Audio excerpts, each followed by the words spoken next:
Welcome to Lunchtime Love Story, your daily dose of heartwarming tales that will brighten your day.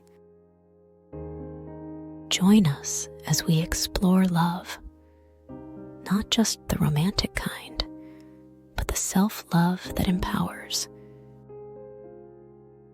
the resilience that emerges after loss, and the unexpected love that blossoms against all odds. In today's story, you'll meet Evelyn and Daniel, who connect at a time when their lives are enveloped in unimaginable grief. Will they find a way to live life again, despite the pain? Let's find out together in Love in the Garden of Remembrance. The graveyard lay silent that early Sunday morning in April. A gentle breeze whispered through the aged trees, rustling the beginnings of tender spring leaves. It was a place of quiet reflection, where the weight of loss rested heavily on the shoulders of those who visited. Among the headstones, a single figure moved with purpose, her steps deliberate, carefully threading through the rows with a quiet reverence. Evelyn O'Shea, a widow of 3 years, made her way through the gravestones with 2 bouquets of tulips in her hands. The air carried the sweet scent of the flowers, contradicting the somber scene that greeted her. She approached 2 particular graves, side by side, and knelt before them. "Hello, my loves," she whispered, her voice a delicate murmur in the stillness. "I've missed you again, as always, each and every day." The headstones bore the names of her late husband, William, and their little son, Matthew. It had been a tragic accident on a slick winter road just a half-mile from their home that had taken them both away, leaving Evelyn to navigate the lonely journey of grief. With trembling fingers, she unwrapped the tulips from their clear plastic sleeves and arranged them on her family's grave.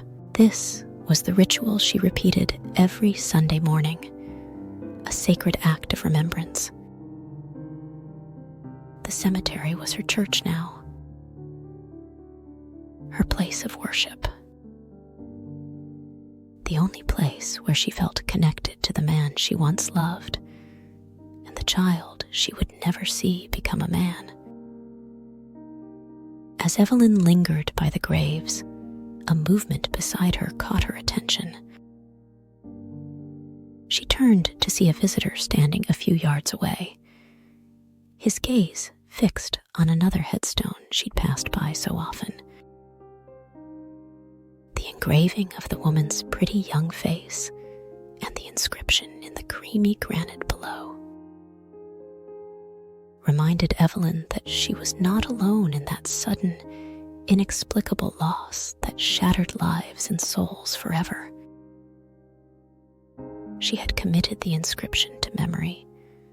In the brief dance of years we shared, your laughter painted colors even the brightest skies couldn't rival. And there he stood, the man whose greatest love was buried just a few feet away from her own family.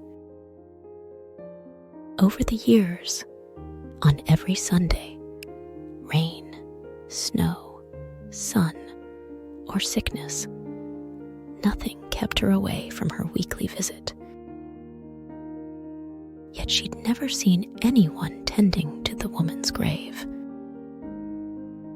She watched his back, his stature, the sloping shoulders, the hands jammed into his coat pockets, his head bowed, seemingly in a silent conversation.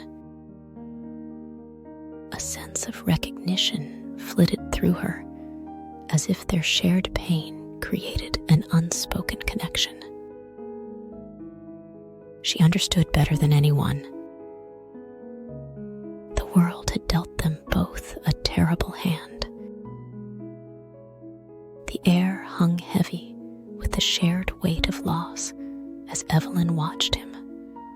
her heart stirred by the sight of another soul navigating the labyrinth of grief.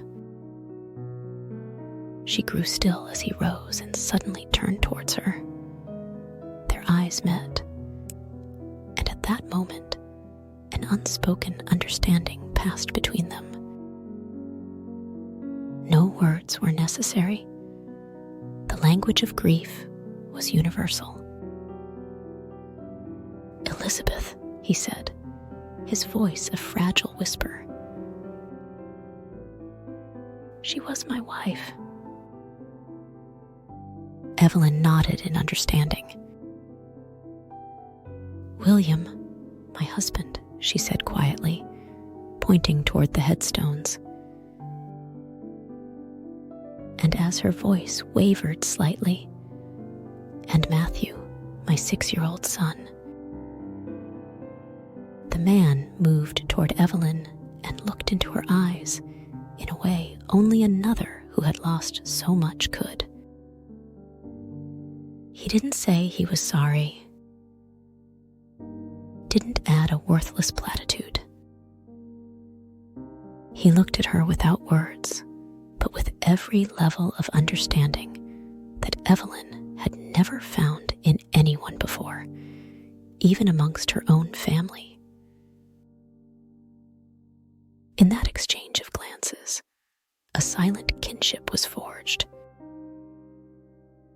"My name is Daniel. Shall we sit?" They sat together on a weathered bench overlooking the patch of the cemetery where their family rested, sharing stories of Elizabeth, William, and little Matthew, and the endless voids left by their absence. Once a place of solitude, the graveyard became a sanctuary for their shared sorrow. Days turned into weeks, and Evelyn and Daniel found solace in each other's company each Sunday morning. Their visits to the graveyard became a joint pilgrimage, a testament to the healing power of companionship. They spoke of their losses, their dreams, their struggles, and the moments that defined their lives before tragedy struck. In each other, they discovered a refuge from the storm of grief. Together, they learned to navigate the delicate dance between memory and moving forward. The springtime flowers Evelyn brought to William and Matthew, and now even Elizabeth, began to symbolize not just loss, but also the fragile beauty of new beginnings. As the seasons changed, so did the landscape of their hearts. The pain of grief did not vanish, but it transformed into a sentimental melody, a reminder of the love that once was. Evelyn and Daniel began to rediscover happiness in the small moments. Shared laughter, quiet walks, and the simple joy of knowing they were not alone in their journey. One fall afternoon, as the sun painted the sky with hues of gold and amber, Evelyn and Daniel sat on the bench overlooking the cemetery. The air was crisp, and a gentle warmth enveloped them. A sense of gratitude for the present moment washed over Evelyn as she looked at Daniel, his eyes reflecting the steely resilience they had both discovered in the wake of tragedy. "I never thought I'd find happiness again," Evelyn admitted, her gaze fixed on the headstones that held the memories of her past. Daniel reached for her hand, his touch a comforting anchor. "Life has a way of surprising us, doesn't it?" They sat in companionable silence, feeling the pulse of life around them.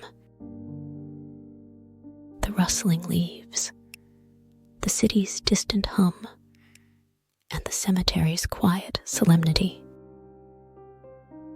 In that moment, Evelyn realized that the graveyard, once a symbol of loss, had become a sacred space where love transcended the boundaries of life and death. As their connection deepened, Evelyn and Daniel found the courage to imagine a future together, a future that honored the past while embracing the potential for new beginnings. They decided to create a garden near the graves, a vibrant tapestry of life and color that would stand as a testament to the resilience of the human spirit. Together, they planted colorful flowers and watched as the garden bloomed with each passing season. The once muted graveyard transformed into a place of shared joy, a living tribute to the love that had blossomed amid the shadows of grief. It reminded both that they were alive and that it was okay to live fully, with joy and love. In the embrace of each other's arms, Evelyn and Daniel found a second chance at love, a love that emerged from the ashes of grief, resilient and enduring. And as they stood together, hand in hand, surrounded by the beauty they had cultivated in the garden of remembrance, the sun dipped below the horizon, casting a warm glow on the gravestones that bore witness to their shared journey. Thank you for joining us on Lunchtime Love Story. We're so grateful you took the time to enjoy today's episode. Remember, you're always invited to become a part of our community of listeners that love a good love story. Hit subscribe, click like if you enjoyed this video, and ring the notification bell to embark on this wonderful journey with us. Share your own love stories in the comments below. You never know, your story may become an inspiration for us in the future. And here's a secret. You can spread the love even further by supporting us on ko-fi.com. Your generous contribution helps keep the stories flowing and the love growing. See you next time on Lunchtime Love Story, where we never ever give up on love.